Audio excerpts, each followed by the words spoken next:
Hello, welcome to Daily Biz. My name is Lina Fatman. Let's check out what we have in store for you in this bulletin. World Bank cuts global growth forecast to 2.4%. Vietnamese brands see opportunities for franchising. And Vietnam exports the first 2016 lychee batch to the U.S. We now begin with the stock exchange. Local shares ended mixed on the two local markets today, with green being the dominant color. The benchmark VN index on the Ho Chi Minh City Stock Exchange gained 3.39 points to close at 631.26 points. The VN30 index slightly advanced 0.57 points to close at 630.66 points, with 11 gainers and 9 losers. Similarly, the Hanoi index on the Hanoi Stock Exchange inched up by 0.83 points to end the day at 84.67 points. Meanwhile, the Upcom index of unlisted public companies slightly lost 0.03 points to finish the day at 57.86 points.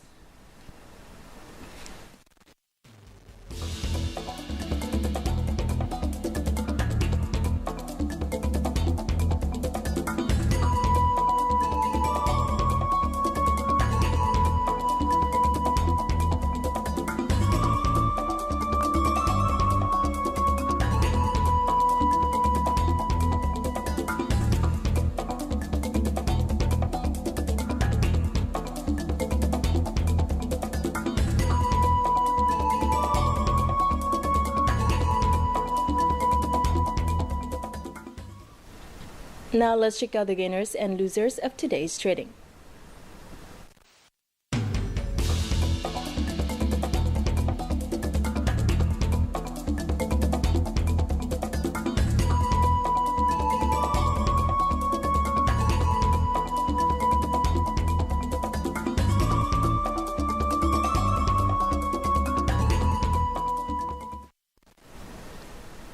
The World Bank slashed its 2016 global growth forecast on Wednesday to 2.4% from the 2.9% estimated in January in the wake of the slow recovery of leading economies.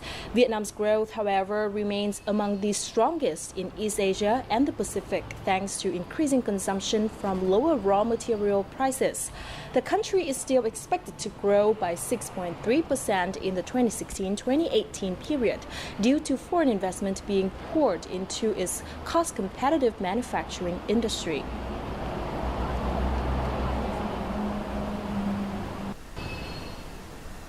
An American person who travels to or works in Vietnam are still able to enjoy their own nation's dishes such as McDonald's, KFC, or Subway. The same also could happen to Vietnam via franchising activities. Recently, many opportunities for franchising have been afforded to Vietnamese brands. More to follow. At a franchising expo in Ho Chi Minh City, in just one day, dozens of partners have met with this Vietnamese cafe brand to discuss franchising.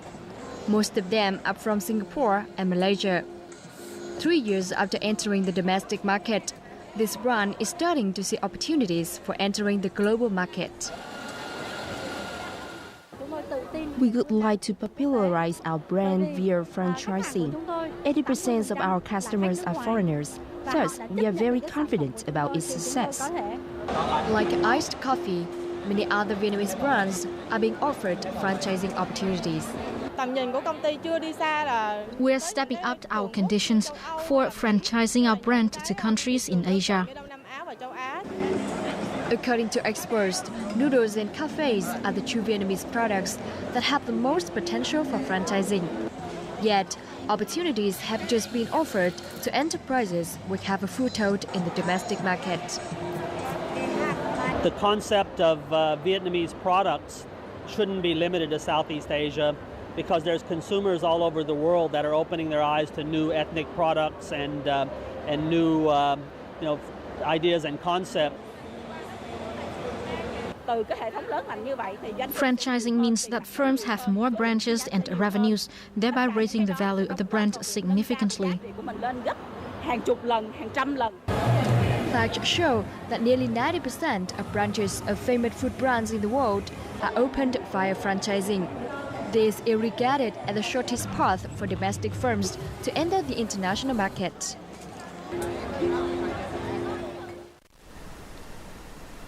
Hanoi will create favorable conditions and support policies for better links between producers and traders in order to bring safer farm products to consumers. This is according to a representative from the Municipal Department of Agriculture and Rural Development. Representative from a supermarket chain in Hanoi stressed the need to clearly define standards and conditions of licenses and certificates, particularly for semi-processed animal products, and also to make it easier for farmers to introduce more products to supermarkets. Some cooperatives and breeding farms have committed to following safe and organic food production practices.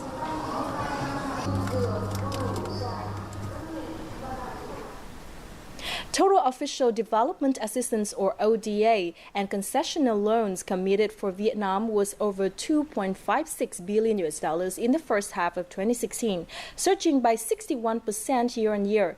The disbursed ODA and concessional loans during the reviewed period declined by 4% from a year earlier, about $1.85 billion, according to the Ministry of Planning and Investment. By the end of Q1 this year, more than $6.76 billion of the $10.66 billion ODA pledged for transport projects was disbursed. The MOT signed agreements on some $890 million of ODA loans for 6 projects during the 6-month period through June.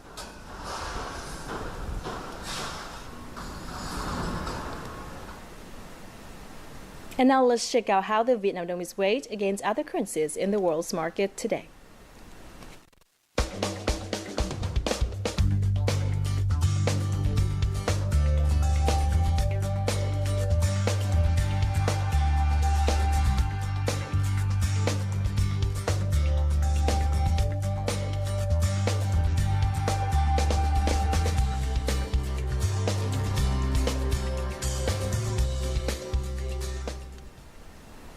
Many Vietnamese firms have yet to invest in their distribution channels.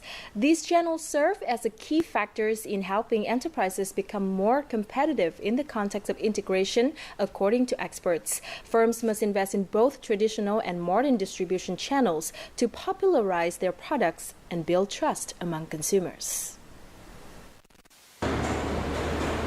Unlike many steel factories nationwide, this steel outlet had its products clearly informed. All the products have clear labels and safety instruction. The staff here wear protective uniforms, and buyers are given receipts and warranties. As an agent to the brand for 2 years, the outlet's revenue has increased by 30%. These modern distribution channels have increased our number of customers. The brand becomes more popular too. This firm sells high-end steel products, thus the price is higher. Under pressure when vying with dozens of steel businesses and thousands of steel outlets nationwide, the firm has built its modern distribution channels as its competitive points. After only 2 years, the firm has built 50 agents nationwide. Vietnam is the nation that has the most number of coated steel factories in the world. Modern distribution channels have built trust among customers. According to experts, given the competitive market in the integration, it is not the quality but the modern distribution channels that will become a selling point. Distribution channels are not just a way to allocate goods, but it also serves as a channel of advertising, communication, and the like. For many customers, the first concern is whether products are accessible. Another expert shared that building strong distribution channels is similar to building a rail network. This way, firms can distribute goods as long as it's suitable. A revised protocol on planned quarantine for the rice and rice brands sold to China by Vietnam is expected to further facilitate Vietnamese exports to the country. The protocol was signed by the Vietnamese Ministry and the Chinese General Administration of Quality Supervision, Inspection and Quarantine. Accordingly, Vietnamese firms take active control in quality and quantity orders, such as well as in price negotiations. In the future, Vietnamese Mangoteens, mango, and milk products from TH True Milk Company will prepare for quarantine to enter the Chinese market.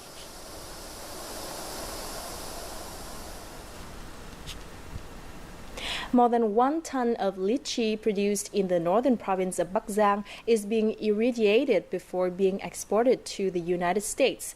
This 2016 first batch of the fruit is a Global Gap certified lychee growing in Lục Ngạn district. The exporter Ánh Dương Sao Company plans to buy another 20 tons of lychee in the area for export.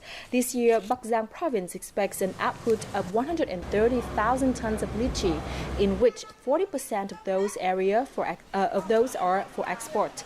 The early lychee harvest season has begun in Bắc Giang, with more than 1,500 domestic and foreign traders purchasing the fruit from local growers at nearly 3,000 sites across the province. The main harvest season is expected to arrive in less than 3 weeks.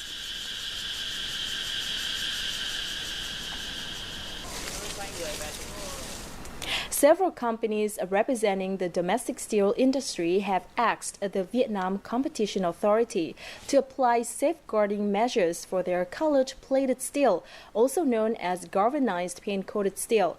According to BizHub.vn, the Ministry of Industry and Trade Authorities said that it had received documents from the companies petitioning for safeguards on May the 24th without naming them. The firm said that large amounts of cheap steel imports were causing difficulties for local producers of colored cold-rolled steel sheets, colored galvanized steel sheets, and black steel sheets. Currently, Vietnam imposes a temporary safeguard duties of 23.3% of steel ingots and 14.2% for long steel products imported from many countries and territories between March the 22nd and October the 7th this year.